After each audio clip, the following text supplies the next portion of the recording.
Oi, muito bom dia para você. O Record News Rural está no ar. Com baixa disponibilidade, os embarques de café robusta diminuíram. A colheita da nova safra pode aumentar os embarques no segundo semestre.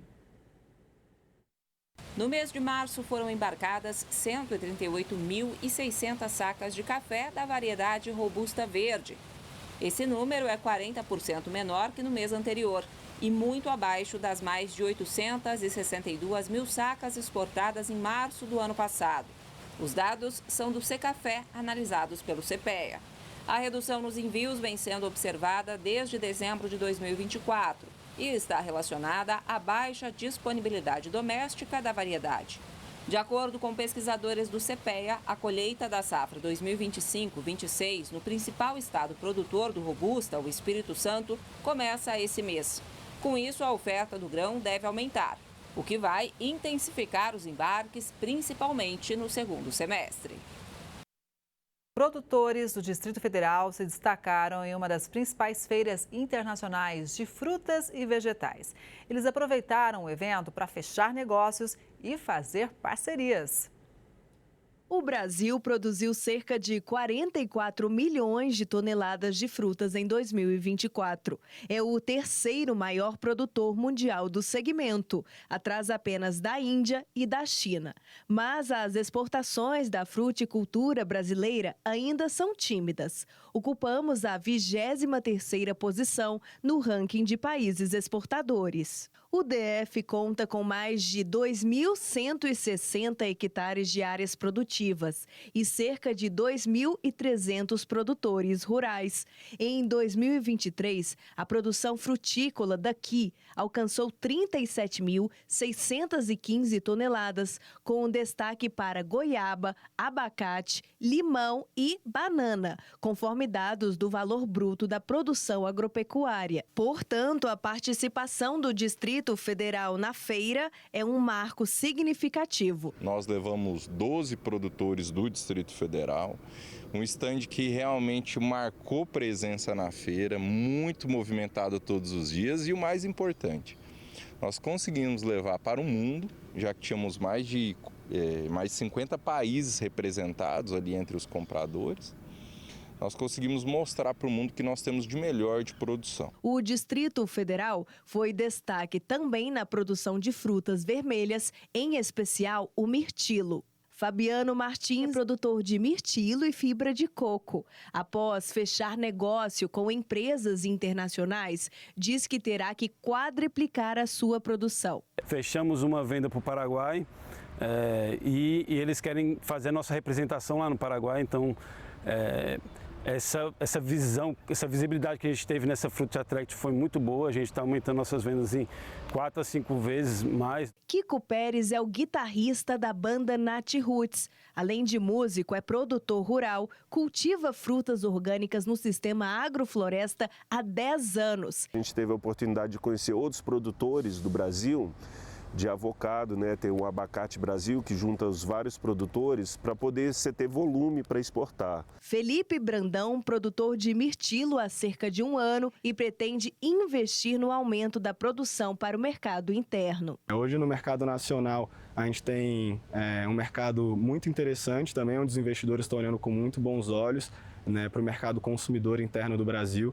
A gente hoje importa 300 toneladas de mirtilo por ano, né, e a gente tem a capacidade, obviamente, de suprir essa demanda produzindo internamente. Além dos expositores, outros produtores do Distrito Federal participaram do evento por meio da Rota da Fruticultura, um programa da Emater de incentivo à produção rural de frutas na capital federal. A Rota da Fruticultura, né, ela faz parte das rotas de integração nacional do Ministério do Ministério da Integração e Desenvolvimento Regional, que é uma estratégia para que a gente possa ter foco das políticas públicas e as ações também do setor privado, fomentando a cadeia produtiva da fruticultura. Uma das hortaliças mais consumidas na região Nordeste é cultivada em Vitória de Santo Antão, onde fica o chamado Cinturão Verde de Pernambuco. A produção do bredo está a todo vapor e deve ser maior que a do ano passado. É só entre os meses de março e abril de cada ano que agricultores investem nessa cultivar bastante apreciada na região Nordeste. O Bredo, diferente de anos anteriores, 2025 promete uma colheita ainda maior. A gente está um ano bem propício para a hortaliça. A incidência solar diminuiu mais um pouco. A chuva veio no tempo certo, não está aquela chuva agravante. Então, com isso, a hortaliça consegue ter um bom rendimento. Segundo Silvio, toda a produção já está vendida. A gente já tem um comprometimento com as empresas, com o supermercado da região metropolitana do Grande Recife, também como Caruaru. Então, toda a nossa produção já está destinada para os grandes supermercados aí. A iguaria, bastante consumida na região Nordeste, é servida principalmente durante o almoço, acompanhada de um peixe ao molho de coco. A alta demanda pela hortaliça nesse período do ano se dá principalmente por uma questão cultural na região. Nessa época, os agricultores aqui da região são incentivados a produzir esse tipo de hortaliça. Porque é uma produção rápida e acredito que aqui a gente tem em média de 200 toneladas de bredo para ceasa, como a gente fez o ano passado. Nascida por acaso no meio da vegetação, essa espécie, conhecida como bredo fêmea, é mais apreciada pelos consumidores. Mas quando se fala de mercado, o Major Gomes ganha a preferência. São espécies diferentes. O bredo da variedade João Gomes é o mais comercialmente utilizado porque ele tem mais folhas. E as folhas atendem melhor as comidas típicas. Só no ano passado, a produção chegou a 200 toneladas de bredo. A expectativa é que a produção seja 20% ainda maior, devido ao clima favorável na região. O equilíbrio entre oferta e demanda pode ajudar a segurar os preços do arroz. O ritmo de queda dos preços do cereal em casca diminuiu nos últimos dias. Para os pesquisadores, o cenário pode sinalizar equilíbrio entre a oferta e a demanda. Levantamento do CPEA mostra que a venda segue baixa, diante do recuo dos compradores, que enfrentam dificuldades no repasse de preço para o beneficiado. Os produtores também continuam retraídos no mercado, seja pelo descontentamento com as cotações ou por voltarem suas atenções aos trabalhos de campo.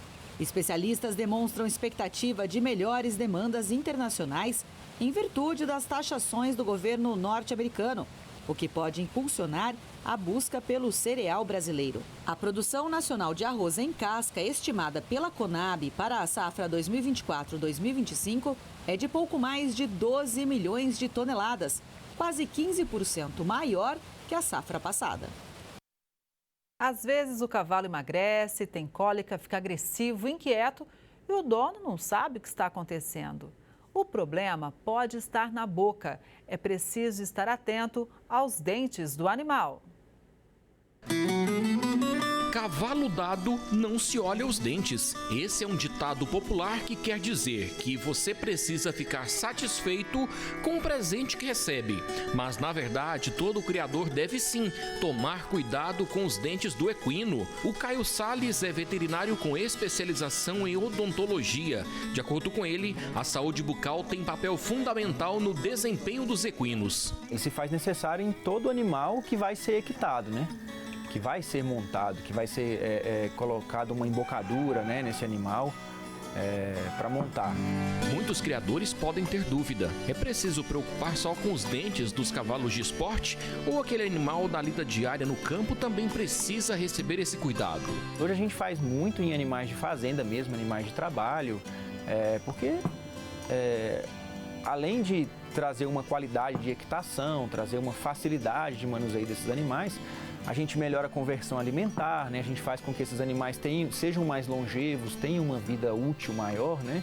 Então se faz necessário fazer o tratamento odontológico em qualquer faixa etária, em qualquer animal de esporte, seja animal de fazenda, seja animal de passeio, é necessário que se façam intervenções odontológicas. Aqui, a paciente é a Liz, uma égua da raça árabe de 3 anos e meio.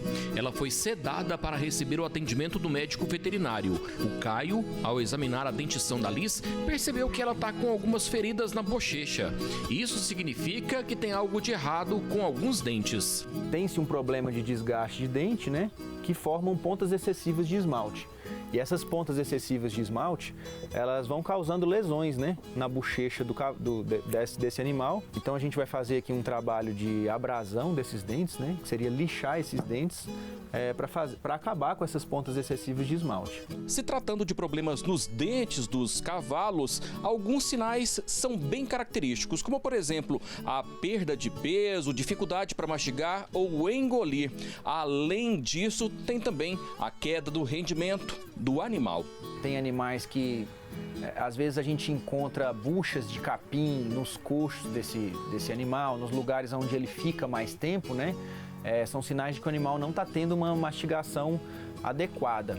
E sinais também no momento da equitação. Às vezes a gente tem aquele cavalo que ia muito bem na doma, ia muito bem no trabalho, fazia toda a atividade e de repente esse animal passa a ter uma reação. Ele não vira para o lado direito. Eu tenho muito esse tipo de reclamação do cliente. O veterinário usa ferramentas para fazer o tratamento dentário no equino. É como se fossem os aparelhos de dentistas de humanos, mas com um tamanho bem maior. Sabe aquela maquininha de consultório que deixa muita gente apreensiva com o barulho? Pois é, o Caio usou uma semelhante na Liz para reparar os dentes dela. O Caio visita as fazendas para fazer os atendimentos dos equinos. É que a cultura está mudando e os criadores estão cada vez mais preocupados em cuidar da saúde e bem-estar dos animais. Com o passar do tempo, os estudos de odontologia equina avançaram. E se antes a expectativa de vida de um cavalo ou égua era de 10 a 12 anos, hoje, com a tecnologia e modernidade, se bem cuidado, um animal pode passar dos 30 anos. Na minha época de graduação mesmo, era quase que uma lenda, assim, tinha alguém lá em São Paulo que faz o tratamento odontológico. Hoje já é realidade em todo lugar. E a vida do herbívoro, ele está diretamente ligada com a qualidade de mastigação e de alimentação, né?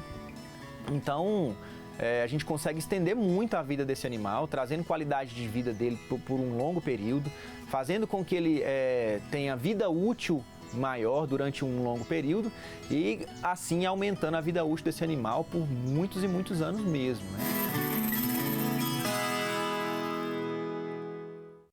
Tem que cuidar, né? A produção brasileira de algodão em pluma deve ser recorde nesta safra. Enquanto isso, o indicador segue subindo. Com uma alta acumulada de 1,47% este mês, o indicador do algodão em pluma, a CPEA-Esalq, com pagamento em 8 dias, abriu esta semana a média de R$ 4,2785 a libra-peso de pluma, o maior valor nominal desde 4 de março de 2024. Para os pesquisadores do CPEA, os vendedores que ainda detêm algum volume estão mantendo os valores firmes. Já os compradores, que precisam de uma qualidade superior, estão pagando preços maiores para novas aquisições. Quanto à produção de pluma na atual safra, um relatório divulgado pela Conab aponta um recorde. Devem ser colhidas 3.890.000 toneladas da cultura, pouco mais de 5% a mais que a temporada 2023-2024. O Brasil é destaque na produção de biocombustíveis e em ano de COP30, no país, o tema, claro, ganha ainda mais destaque. E olha só esses resultados. A safra 24-25 de cana-de-açúcar é a segunda maior da história no Centro-Sul. E também houve um novo recorde na fabricação de etanol. Então, quem chega para contar mais detalhes para a gente é o Luciano Rodrigues, que é diretor de inteligência setorial da Única. Luciano, bom dia. Seja sempre muito bem-vindo ao Record News Rural. Bom dia, Kelly. Eu agradeço aqui a oportunidade e o espaço para a gente poder conversar com todos aqueles que nos assistem. Luciano, eu citei alguns resultados, mas vale lembrar que foi um ciclo cheio de desafios para o setor também, né? Foi sim. Essa safra mistura um pouco de sentimentos. Ela foi a segunda maior safra da história. Como você mencionou, no Centro-Sul produzimos 35 bilhões de litros de etanol, foi oferta recorde de etanol, mas foi uma safra menor do que a safra passada. No ano passado, as empresas processaram 655 milhões de toneladas de cana-de-açúcar, nós tivemos uma queda de 5% na moagem de cana-de-açúcar, porque tivemos muito desafio climático, né? O clima, a seca por um período prolongado, problema de incêndio criminoso, acidental em algumas regiões, isso prejudicou o desenvolvimento da lavoura. Então, apesar de ter sido a segunda maior safra da história, ela foi 5% menor do que a safra passada em termos de moagem de cana, porque lá no campo nós colhemos cana com uma queda de 11% de rendimento agrícola. Inclusive, a gente acompanhou aqui bem de perto quando aconteceram os incêndios, né? Foi um drama, porque a gente viu principalmente o setor da cana-de-açúcar, né, sendo muito impactado, inclusive com os produtores se unindo no combate às chamas, muitas vezes se unindo entre si, porque várias áreas urbanas também eram afetadas, né? Então não havia suporte para todo mundo e o campo ali se uniu no combate às chamas. A gente lembra, inclusive, que há muitos anos, os produtores não queimam a palha para a colheita. Acho que é uma oportunidade a gente sempre reforçar isso aqui para todos os brasileiros também, né? Exatamente, já faz mais de uma década que a queima deixou de ser realizada na colheita. Hoje, praticamente no Centro-Sul, 100% da cana mecanizada. Hoje, fogo na lavoura é sinal de prejuízo, é sinal de perigo e de prejuízo. As empresas, elas têm uma estrutura grande, como você mesmo mencionou, apoiaram o Estado e apoiaram outros setores no controle do incêndio, e tem prejuízo na lavoura, né? Quando você queima a cana, ela precisa ser rapidamente colhida. Então, uma cana que iria ser colhida, por exemplo, em dezembro, ela foi queimada em agosto, ela precisa ser colhida em agosto, fora do período ideal de maturação, com menor rendimento agrícola. Em algumas áreas, a cana já havia sido colhida, ela estava crescendo e o fogo impactou essa área. Então, aquele crescimento, 2, 3, 4, 5 meses de crescimento, aquela área, esse período, ele é perdido. Ela tem que começar a iniciar todo o crescimento novamente, e em algumas regiões, inclusive, essa cana não rebrota, exigindo replantio. Então, de fato, hoje a gente tem uma estrutura muito grande de prevenção, monitoramento e combate, quando necessário. Fogo na lavoura hoje é prejuízo para essa indústria. Com certeza. Agora, com relação aos estados, né, o que a gente pode dizer sobre o desempenho, Luciano? Olha, nós tivemos né, mais 90% da moagem de cana-de-açúcar, ela está localizada nos 6 principais estados do Centro-Sul. Paraná, São Paulo, Mato Grosso do Sul, Goiás e Minas Gerais. Esses são os principais estados produtores de cana-de-açúcar e, por consequência, produtores de etanol e de açúcar também. No caso do etanol, além do etanol de cana-de-açúcar, a gente tem uma produção bastante concentrada no Centro-Oeste, em especial no estado do Mato Grosso, de etanol de milho.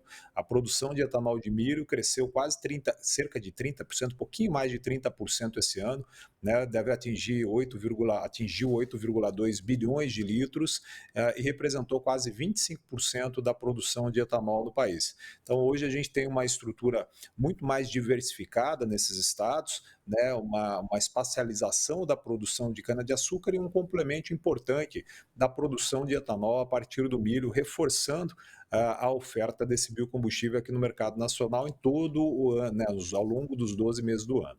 Luciano, quando a gente fala em etanol, hoje logo vem à cabeça a cana-de-açúcar, né? Mas você destaca agora essa questão também em relação ao milho. A gente pode dizer que esse etanol, a partir do milho, deve ser intensificado? O que a gente pode esperar, hein? Ele tem apresentado um crescimento importante, né, em várias regiões onde a aptidão para cana-de-açúcar não é tão adequada, em regiões onde nós tínhamos a primeira safra de soja e um período sem produção, né? O milho entrou exatamente nessa área em que a soja era colhida e ficava em espera até a próxima safra. Então, nós estamos fazendo o chamado milho safrinha, o milho de segunda safra, já deixou de ser safrinha, e a grande maioria do etanol produzido a partir do milho vem do milho de segunda safra. Então, nós estamos intensificando o uso da área, né? Continuamos plantando soja, a primeira safra, a safra principal, o milho na segunda safra. Esse milho é utilizado para fazer etanol, e como subprodutos da produção de etanol, nós temos o DDG, que é utilizado, é um proteico com alto teor de proteína, né? É utilizado na ração animal, e também o óleo de milho. Então nós estamos conseguindo nessas regiões extrair mais da terra, extrair combustível, biocombustível, etanol, ração animal e também alimento no formato de óleo de milho. Pois é, importante demais, né? Agora, Luciano, conta pra gente, você disse que houve uma queda na produtividade, mas em relação à qualidade? Olha, a qualidade da cana-de-açúcar teve uma pequena alteração, né? Esse período mais seco comprometeu especialmente a concentração de sacarose na cana-de-açúcar, né? O caldo da cana-de-açúcar tem 3 tipos de açúcar, basicamente, sacarose, glicose e frutose. Esse ano nós tivemos menos, a proporção de sacarose diminuiu, porque, de fato, a planta sofreu com o período mais seco, né? E como consequência, as empresas tiveram um pouco mais de dificuldade para fazer açúcar, né? Quando a gente olha os números, a produção, a moagem de cana-de-açúcar caiu 5%, a produção de açúcar caiu 5,3% e a oferta de etanol, seja porque a gente direcionou um pouco mais de cana para etanol ou por conta do crescimento da produção de etanol e de milho, cresceu 4%. Nós tivemos uma oferta recorde de etanol. Isso foi importante porque nós vendemos quase 30% a mais de etanol hidratado no mercado interno. Isso permitiu ao consumidor descarbonizar, reduzir a emissão, etanol reduz a emissão comparado à gasolina, e também economizar. O etanol permitiu uma economia superior a 10 bilhões de reais nessa última safra aos consumidores brasileiros que puderam escolher, né, nos principais estados entre etanol e gasolina, e na grande maioria do período, né, na maioria da parte da safra, ao longo dos meses de safra, o etanol estava muito mais convidativo, mais econômico, mais barato que a gasolina. Pois é, né? E é um biocombustível, um orgulho nacional, com certeza. Eu mencionei no começo aqui do nosso bate-papo sobre o ano de COP30, né? A gente vai sediar em Belém esse evento tão importante. Obviamente, o etanol é um dos produtos de destaque aqui do Brasil, né? Como é que o setor avalia esse momento, inclusive que traz uma responsabilidade de protagonismo aqui para a gente, né? Em relação ao meio ambiente, ao biocombustível? De fato, Kelly, nós temos uma condição muito diferente, né? Às vezes a gente ouve lá fora a discussão entre alimentos e energia, o suposto embate entre food e fuel. Aqui no Brasil, nós temos condição de produzir alimento, energia, fibra, celulose, enfim, o agronegócio consegue oferecer uma série de produtos competitivos. No caso dessa indústria, nós utilizamos menos de 1% da área brasileira para produzir bioenergia, etanol, bioeletricidade, biogás, biometano. E hoje, usando menos de 1% do território brasileiro, nós somos responsáveis por quase 20% de toda a energia que é consumida no país. Se a gente somar energia elétrica, combustível, toda a energia que é consumida, 20%, quase 20% vem dessa indústria. No setor de combustíveis, que talvez seja aquele mais evidente para o consumidor, nessa última safra o etanol substituiu mais de 45% do consumo de gasolina. Então, de fato, é um setor do agronegócio que é super relevante no mundo da energia, na oferta de energia, seja energia como um todo do país ou especialmente a energia no setor de combustíveis e veículos leves. Acho importante a gente trazer aqui também uma análise sobre o mercado de descarbonização. É um assunto que a gente muitas vezes não entra com mais profundidade, mas é algo também fundamental, né?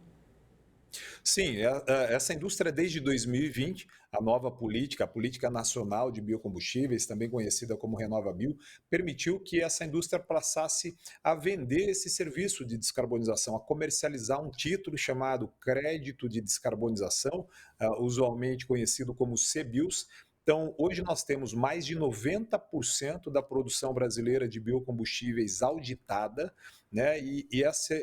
Ao auditar a produção, os produtores eles têm que apresentar todos os indicadores de consumo de fertilizante, diesel, todos os insumos produtivos, rendimentos do processo produtivo.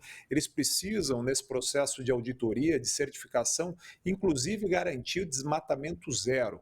Hoje, se um único hectare de uma fazenda de cana-de-açúcar é desmatado, a fazenda inteirinha está fora da Política Nacional de Biocombustíveis, do RenovaBio. Então, o produtor dessa fazenda não pode emitir crédito de descarbonização. E isso trouxe para a gente, digamos, um novo nível de sustentabilidade. Hoje, nós não temos no país nenhum tipo de relação entre desmatamento e produção de biocombustível comprovado, auditado, com imagem de satélite, com empresa externa, verificado pela Agência Nacional de Petróleo, Gás Natural e Biocombustíveis, e a gente consegue, mais do que isso, identificar qual que é o potencial de descarbonização do etanol produzido por cada uma das usinas do país. É algo inédito no mundo, mais do que ser sustentável. Hoje a gente tem a comprovação e medida de maneira adequada dessa sustentabilidade quando a gente pensa em aquecimento global e emissão de gases de efeito estufa. Pois é, se somos pioneiros, né, com essa iniciativa, de que forma tudo isso pode impactar na nossa exportação? Olha, nós temos condição de atender os dois mercados, né? Nas últimas 2 safras, o Brasil foi responsável por quase 50% do açúcar comercializado no mundo, né? Então, hoje a gente exporta 70% do açúcar produzido e 30% fica para abastecimento do mercado interno. No mesmo período que nós fomos responsáveis por quase metade do açúcar comercializado no mundo, nós também tivemos 2 anos de oferta recorde de etanol. Então, é possível produzir, garantir exportação de alimentos, de açúcar e também garantir energia para o mercado interno.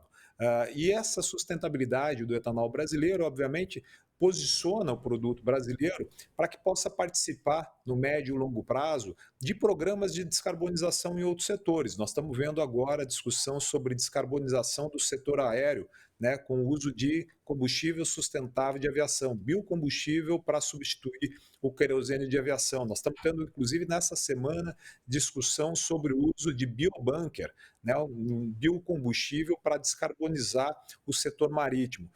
Então, certamente, o Brasil e a indústria sucroenergética está bem posicionada para poder suprir essa descarbonização em outros setores, não apenas aqui dentro do país, mas fora também. E a gente vai seguir juntos, analisando tudo sempre. Estamos sempre de portas abertas. Muito obrigada pelas informações, Luciano. E um forte abraço a você e a todos da Única.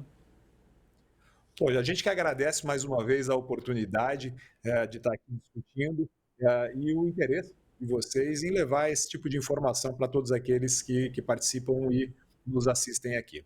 Obrigada mais uma vez, bom dia. E essa edição do Record News Rural fica por aqui. Obrigada pela sua audiência. A gente se vê no próximo programa. Até lá.